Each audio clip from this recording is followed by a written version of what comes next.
नमस्कार, आप देख रहे हैं प्रभा साक्षी। मैं हूं आपके साथ अंकित सिंह। विश्व खबरों में आपका स्वागत है।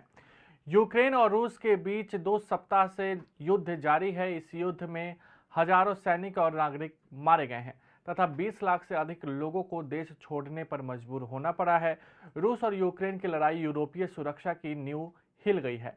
पूरे यूक्रेन में अभी भी आम लोग घेराबंदी में फंसे हुए हैं और उन्हें बिजली, भोजन, दवाओं तथा अन्य महत्वपूर्ण चीजों की कमी का सामना करना पड़ रहा है। कई देशों ने यूक्रेन को मानवीय आधार पर सहायता प्रदान की है। भारत भी यूक्रेन में दवाइयां और खाद्य सामग्री भेजा है।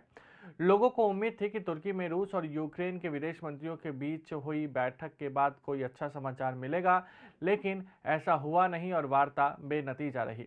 बातचीत असफल होने के बाद एक बार फिर से यूक्रेन पर रूस का आक्रमण बढ़ गया है। यूक्रेन के पश्चिमी शहरों में रूस ने हवाई अड्डे के पास हमले किए हैं। कुल मिलाकर देखें तो युद्ध के इतने दिनों के बाद भी दोनों देशों के बीच बातचीत से कोई समाधान निकलता नजर नहीं आ रहा है। यूक्रेन और पश्चिमी देशों की ओर से युद्ध के लिए लगातार रूस पर आरोप लगाए जा रहे हैं। विश्व स्वास्थ्य संगठन का कहना है कि उसने यूक्रेन पर 2 सप्ताह पहले रूसी आक्रमण शुरू होने के बाद से चिकित्सा केंद्रों पर 18 हमलों की पुष्टि की है।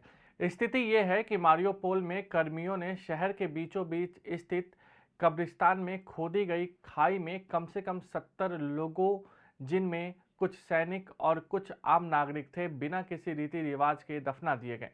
इनमें से कुछ युद्ध में मारे गए थे, कुछ प्राकृतिक कारणों से। दूसरी ओर यूक्रेन के राष्ट्रपति ने रूसी नेताओं से कहा है कि उनके देश द्वारा यूक्रेन पर किया गया हमला उन्हें उल्टा पड़ेगा और आर्थिक पाबंदियों की वजह से उनके लोग उनसे नफरत करेंगे। वोलोदिमीर जेलेंस्की ने कहा कि आप पर युद्ध अपराध में संलिप्तता के लिए निश्चित रूप से मुकदमा चलाया जाएगा। यूक्रेन के नेता ने कहा कि पश्चिम ने हमले की वजह से रूस पर कड़े प्रतिबंध लगाए हैं, जिससे कि नतीजे के रूप में उसे कई लोगों को महसूस होगा।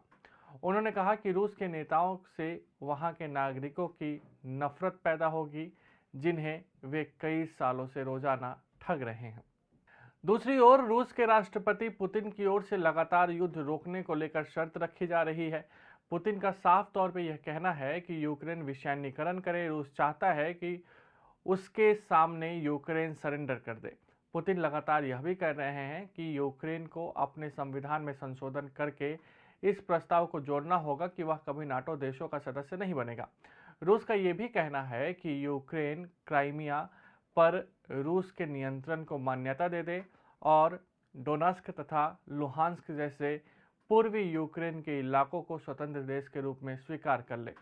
दूसरी ओर इस लड़ाई में भारत की भूमिका बेहद ही महत्वपूर्ण हो गई है। भारत लगातार दोनों देशों से शांति और बातचीत के जरिए हल निकालने की बात कह रहा है। इसी सप्ताह प्रधानमंत्री नरेंद्र मोदी ने दोनों देशों के राष्ट्रपतियों से बातचीत की थी। यूक्रेन के राष्ट्रपति वोलोदिमीर जेलेंस्की ने कहा कि उन्होंने अपने देश के खिलाफ रूस के हमलों का जवाब देने की जरूरत के बारे में प्रधानमंत्री नरेंद्र मोदी को सूचित किया और भारत ने मॉस्को के साथ सर्वोच्च स्तर पर शांतिपूर्ण वार्ता को दिशा देने की यूक्रेन की प्रतिबद्धता को सराहा है। राष्ट्रपति जेलेंस्की ने कहा कि भारत ने युद्ध के समय उसके नागरिकों की सहायता के लिए तथा सर्वोच्च स्तर पर शांतिपूर्ण वार्ता को दिशा देने के लिए यूक्रेन की प्रतिबद्धता की सराहना की है। यूक्रेन की जनता को समर्थन देने के लिए आभारी हूं। रूस को रोका जाए। दूसरी ओर अगर देखा जाए तो प्रधानमंत्री नरेंद्र मोदी भी रूस के राष्ट्रपति से बातचीत करने के बाद मसले को शांतिपूर्ण तरीके से हल पर जोर दे रहे हैं। इसके अलावा भारत दोनों देशों को धन्यवाद इसलिए भी कह रहा है ताकि अपने नागरिकों को निकालने के लिए दोनों देशों ने सीज फायर किया था। अगर आप भी लेना चाहते हैं देश दुनिया की तमाम जानकारी तो आज ही सब्सक्राइब करें हमारे चैनल को।